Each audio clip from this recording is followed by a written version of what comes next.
Karunagappally government കോളേജിന്റെ കെട്ടിട നിർമ്മാണം ഉടൻ ആരംഭിക്കുമെന്ന് CR മഹേഷ് MLA അറിയിച്ചു. തഴവയിൽ സ്വകാര്യ കെട്ടിടത്തിൽ പ്രവർത്തിക്കുന്ന ഗവൺമെന്റ് ആർട്സ് ആൻഡ് സയൻസ് കോളേജിന്റെ പുതിയ കെട്ടിട നിർമ്മാണമാണ് ആരംഭിക്കുന്നത്. 2 ഘട്ടങ്ങളായാണ് കെട്ടിട നിർമ്മാണം നടത്തുന്നത്.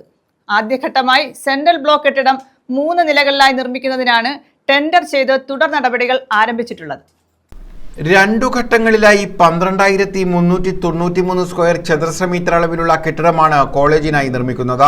ആദ്യഘട്ടത്തിൽ 5,197 ചതുരശ്ര മീറ്റർ കെട്ടിട നിർമ്മാണമാണ് ആരംഭിക്കുന്നത്. പുതിയ കെട്ടിട നിർമ്മാണവുമായി ബന്ധപ്പെട്ട് നിരവധി തടസ്സങ്ങൾ നേരിട്ടിരുന്നു.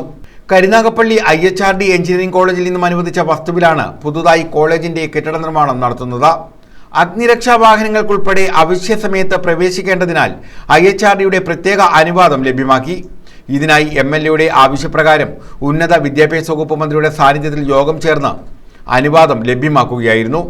ഗ്രീൻ പ്രോട്ടോകോൾ പ്രകാരമുള്ള നിർമ്മാണം നടത്തുന്നതിനാൽ വീണ്ടും എസ്റ്റിമേറ്റിലും ഘടനയിലും ആവശ്യമായ ഭേദഗതി വരുത്തുകയും കഴിഞ്ഞ ജനുവരിയിൽ ചേർന്ന കിഫ്ബി ഡയറക്ടർ ബോർഡ് യോഗം 18.85 കോടി രൂപയുടെ പുതുക്കിയ ഭരണാനുമതി നൽകുകയുമായിരുന്നു. സാങ്കേതിക അനുമതി ലഭ്യമാകാൻ കാലതാമസമുണ്ടായതിനാൽ CR മഹേഷ് MLAയുടെ നിർദ്ദേശപ്രകാരം മാർച്ചിൽ നിയമസഭാ കോംപ്ലക്സിൽ ഉന്നത വിദ്യാഭ്യാസ ഡയറക്ടറുടെയും കിഫ്ബി അധികൃതരുടെയും യോഗം ചേർന്നു. ഏപ്രിൽ 5 ചേർന്ന സാങ്കേതിക കമ്മിറ്റിയിൽ അനുവാദം ലഭിച്ചു. മെയ് 5 ടെൻഡർ ചെയ്തത്. ആദ്യ ടെൻഡറിൽ ആരും തന്നെ പങ്കെടുത്തില്ല. റീടെൻഡർ ചെയ്താണ് നിർമ്മാണം ആരംഭിക്കുന്നതിനുള്ള നടപടികൾ തുടങ്ങിയതെന്ന് MLA പറഞ്ഞു.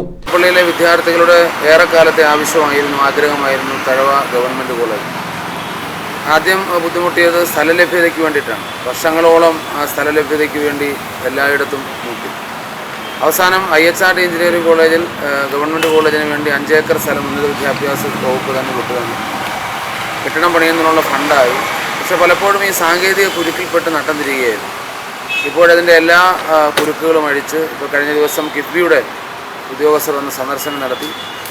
അപ്പോൾ ഇനി ടെൻഡർ നടപടികൾ പൂർത്തീകരിച്ച് ഉടൻ തന്നെ നമുക്ക് കല്ലിട്ട് വേഗത്തിൽ പണി പൂർത്തീകരിച്ച് ഈ ശോച്യാവസ്ഥയ്ക്ക് പരിഹാരമുണ്ടായി അടുത്ത അധ്യയന വർഷമെങ്കിലും കുട്ടികളെ പുതിയ കോളേജിലേക്ക് മാറ്റി പഠിപ്പിക്കാൻ കഴിയുമെന്ന് പ്രതീക്ഷിക്കുകയാണ്. കിറ്റ്കോ കമ്പനിക്കാണ് നിർമ്മാണ ചുമതല. നിർമ്മാണ പ്രവൃത്തികൾ ആരംഭിക്കുന്നതിന്റെ ഭാഗമായി കിഫ്ബി അധികൃതർ IHRD എഞ്ചിനീയറിംഗ് കോളേജിന് സമീപത്ത് ആർട്സ് ആൻഡ് സയൻസ് കോളേജിനായി സർക്കാർ അനുവദിച്ച സ്ഥലത്ത് പരിശോധന നടത്തി. CR മഹേഷ് MLAയുടെ നേതൃത്വത്തിലാണ് സ്ഥലപരിശോധന നടത്തിയത്. News bureau, Karunagappally.